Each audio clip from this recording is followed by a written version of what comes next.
इसमें क्या करेंगे, सबसे पहले हमको डॉट बनाना है। डॉट रहेगा तो स्टार्टिंग है, डॉट के बाद यहाँ पे उल्टा एल रहेगा, उल्टा एल बनाना है, उसके बाद माइनस, उसके बाद तब प्लस बनेगा। तो ये है, तो इसके लिए सीक्वेंस सिंपल सा है। सबसे पहले इसको प्लस बनाने के लिए सिंपल सा है, ऐसा पकड़ लिया, ये अपर लेयर है हमारे लिए, और ये है।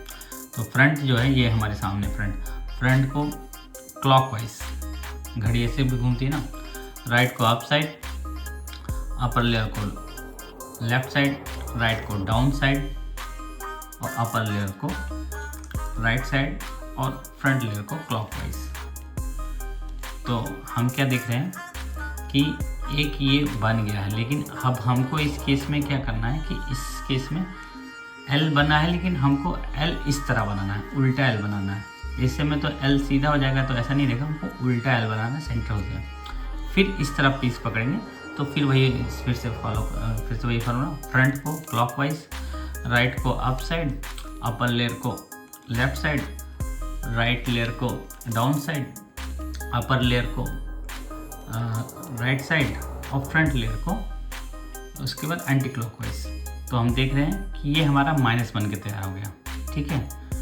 इसके बाद क्या करना है कि हमको इसी को फिर से ये यहाँ प्लस बनाने के लिए ये जो फार्मूला हमने किया इसको फिर से घुमाएंगे, स्क्रीन पे आपको दिख जाएगा फार्मूला।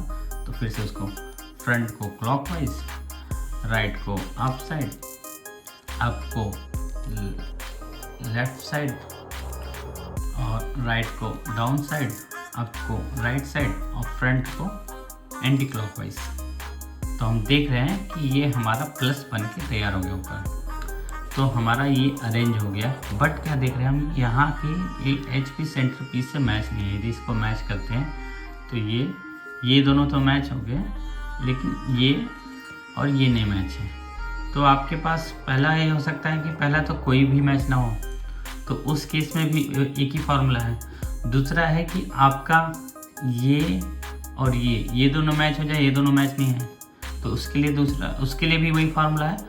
और तीसरा है यदि ये कलर और ये कलर, या फिर ये कलर आपस में मैच हो जाए, इन दोनों को मिलाना है, तो उसके लिए भी ये फार्मूला है। तो उसके लिए सबसे पहले आपको क्यूब को जो बना हुआ पीस है, जैसे ये बना है, ये बना है, तो जो बना हुआ पीस है वो पीछे, और जो दूसरा बना हुआ हो आपको राइट साइड में हो, ठीक है, राइट साइड में हो।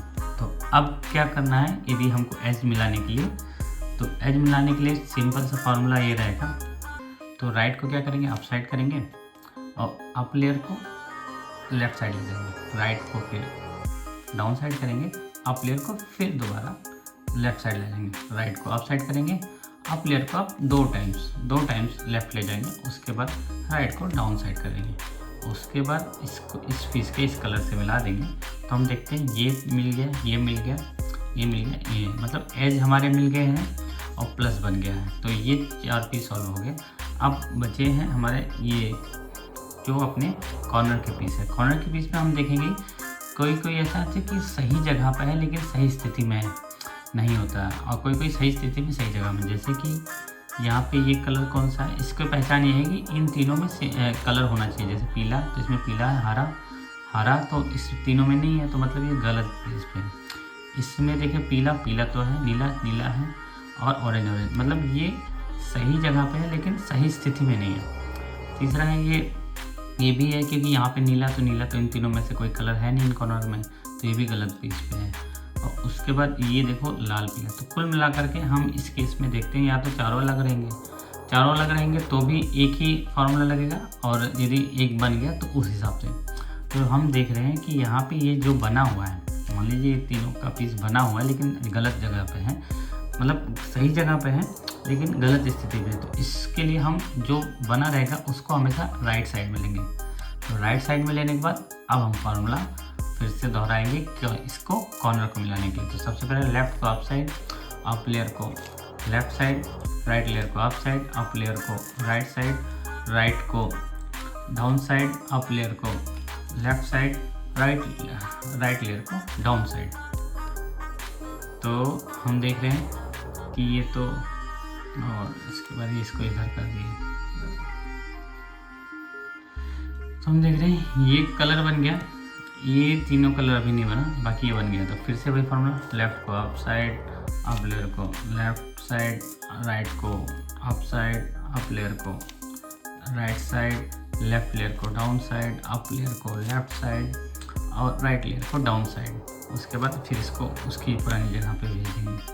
ठीक है, तो फिर क्या दिख रहे हैं कि ये पीस मिल गया, ये पीस भी अपनी जगह पे बन गए हैं तीनों कलर, और ये तो पूरा बन ही गया, ये दोनों कलर बन ही गए। अब हमको इन दोनों को सही करना है। तो अब इसके लिए सिंपल सा फार्मूला ये रहेगा, जैसे हमको बनाना है तो सिंपल सा जैसे जो पीस को बनाना है, मान लीजिए इस पीस को बनाना है तो इसको राइट साइड में रखेंगे और उसके बाद लास्ट का जो है उसको फॉलो करेंगे। राइट को डाउन साइड, लेफ्ट को राइट, लेफ्ट डाउन को लेफ्ट साइड, राइट को अप साइड, डाउन को राइट साइड। नहीं बना।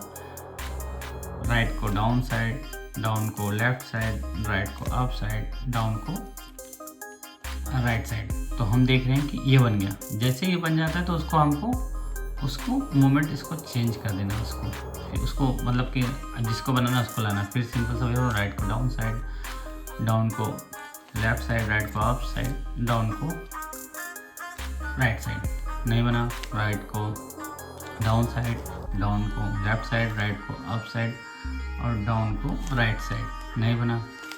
डाउन को राइट को डाउन साइड, डाउन को लेफ्ट साइड, राइट को अप साइड और डाउन को राइट साइड। नहीं बना। ऐसे डाउन को राइट को डाउन साइड, डाउन को लेफ्ट साइड, राइट को अप साइड, डाउन को राइट साइड। हम देख रहे हैं कि यहाँ पे पीस बन के तैयार हो गया। तो अब क्या करेंगे, इसको ऐसे जैसे मिलाएंगे तो हमारा ये क्यूब बन के तैयार हो गया।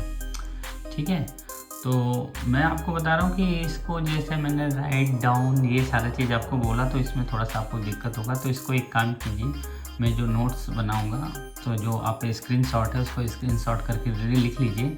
और उसके बाद यदि आपको जैसे इतने बड़ा एरो का निशान से जैसे right side, left side, clockwise, anti clockwise, up side, down side, इसके करने से ये है कि मैं एक चिन्ह द्वारा भी लिख सकता हूँ। चिन्ह का मतलब ये है कि जिसके ऊपर यदि चिन्ह लगा, जैसे आर डैश, डैश मतलब जहाँ पे उल्टा लगेगा तो उसके लिए डैश रहेगा, आर सिंपल रहेगा तो सीधा रहेगा। जैसे अपने छः मूवमेंट है ना, तो 6 मूवमेंट में पहला अप मूवमेंट है, तो अप मूवमेंट तो मतलब कि सीधा एक हिसाब से सीधा हुआ, लेकिन डाउन मूवमेंट डाउन गया, तो इसके लिए आगे डैश लगा दूंगा। जैसे ये राइट है, राइट को यदि अप लगा तो अप किया तो मतलब कि क्या हुआ कि हमको कोई दिक्कत नहीं है, राइट आर लिख दूंगा। लेकिन उसके बाद यदि डाउन कहूँगा तो आर डैश, डैश मतलब उसका उल्टा। ऐसे है, फ्रंट को लिखेंगे तो फ्रंट को यदि क्लॉकवाइज रहेगा, फ्रंट है, फ्रंट का तो एक ही मूवमेंट, 2 ही मूवमेंट रहेगा, क्लॉकवाइज या फिर एंटी क्लॉकवाइज। यदि क्लॉकवाइज रहेगा तो केवल एफ लिखेंगे, यदि एफ डैश लिख गया तो उसको एंटी क्लॉकवाइज। ऐसे लेफ्ट साइड लिखेंगे, यदि राइट साइड रहेगा तो उसके बाद केवल सिंपल सा जैसे मान लीजिए ये है लेफ्ट, लेफ्ट को यदि राइट साइड घुमाना है तो उसको सिंपल सा यदि राइट घुमाना रहेगा तो ऐसे रहेगा। तो इसके लिए तो मेरे को वो लिखना पड़ेगा डैश, यदि इसको इधर ही घुमाना रहेगा तो उसके लिए डैश नहीं लिखेंगे।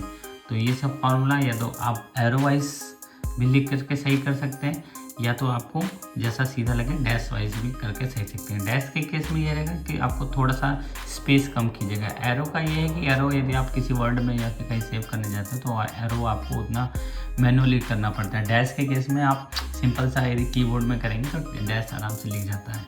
तो देखा है रूबिक क्यूब बनाना कितना आसान है। तो मिलते हैं आपको आगे ही इसके वीडियो में। Thank you.